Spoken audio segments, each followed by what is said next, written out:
Assalamualaikum warahmatullahi wabarakatuh. Selamat pagi, Bapak Ibu sekalian, para petani di Indonesia, khususnya petani kelapa sawit.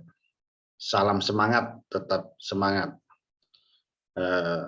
Meskipun harga ini TBS masih rendah, nah ini kita masih berharap usaha-usaha dari beberapa stakeholder mudah-mudahan bisa memberikan hasil yang baik, karena bagaimanapun ke depan kelapa sawit atau minyak ini tetap masih dibutuhkan. Nah, oleh karena itu tinggal regulasi-regulasinya. Baik Bapak Ibu sekalian, para petani sekalian, kali ini kami akan merangkum beberapa pertanyaan yang saya gabungkan menjadi satu video yaitu mengenai pemupukan. Jadi yang pertama pertanyaannya ada yang ngirim gambar ke saya. Selalu begini, ini ada. Nah, yang pertanyaan nomor 1, Pak pupuk ini bagus enggak untuk kelapa sawit gini? Nah, ini yang disampaikan merek tertentu, pupuk KCL. Nah, KCL. Pak, ini satu sak harganya 950.000, kan gitu. Baik tidak.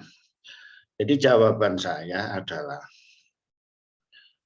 untuk pupuk buah katanya. Jadi untuk memupuk baik tidaknya itu harus sesuai kandungannya. Nah, kandungannya ini dalam artinya asli atau tidak. Nah, saya bilang asli atau tidak. Nah, gitu. Asli, Pak. Jadi gimana tahu asli tidaknya? Nah, ini kan harganya bagus ya. Sekarang ini kan banyak juga pupuk palsu gitu. Nah, oleh karena itu pertanyaan saya, sudah diujikan di lab belum? Nah, silakan diujikan di lab di mana-mana supaya tahu kandungannya. Karena pupuk mahal gitu.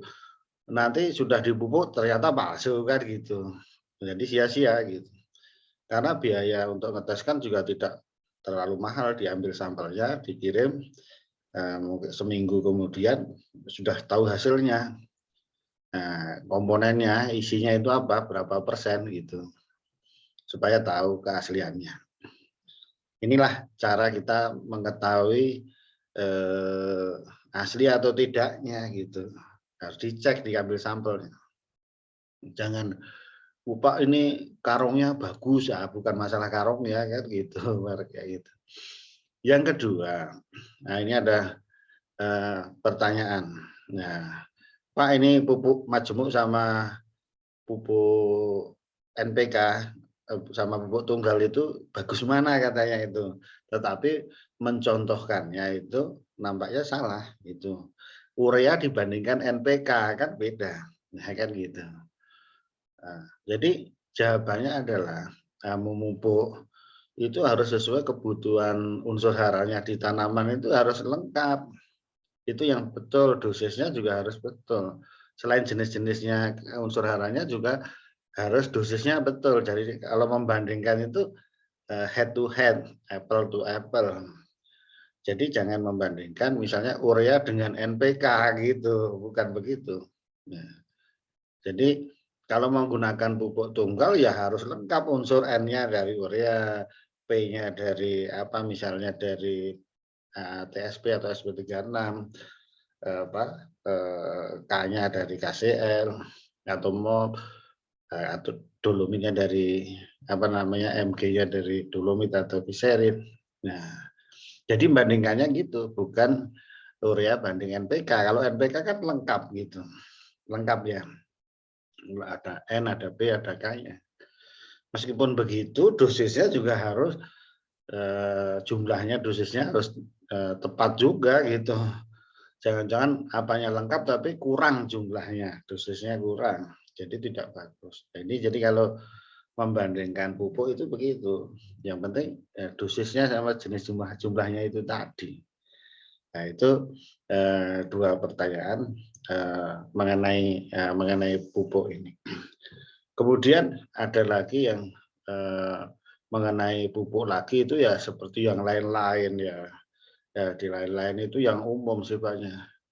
Pak ini pupuknya jenisnya apa saja dan frekuensinya berapa tahun sekali, semua di video-video yang lalu sudah ada. Ya. Jadi kalau pupuk itu dosisnya kilogram per pohon per tahun gitu. Ya, jadi kemudian diberikannya frekuensinya ada yang 2 kali, ada yang 3 kali setahun. Itu dibagi 2 atau dibagi 3 gitu. Ini ada yang pertanyaannya seperti itu. Jadi karena itu untuk menjawab berapa kali sih mupuknya Pak kan gitu, frekuensinya. Kemudian dosisnya nah, itu. Nah, jadi itu ya dosis apalah kilogram per pohon per tahun. Nah, kalau memberikannya seperti itu. Itu pertanyaan dari Bapak Ibu sekalian. Mudah-mudahan 3 pertanyaan ini sekaligus kami jawab. Terima kasih. Assalamualaikum warahmatullahi wabarakatuh.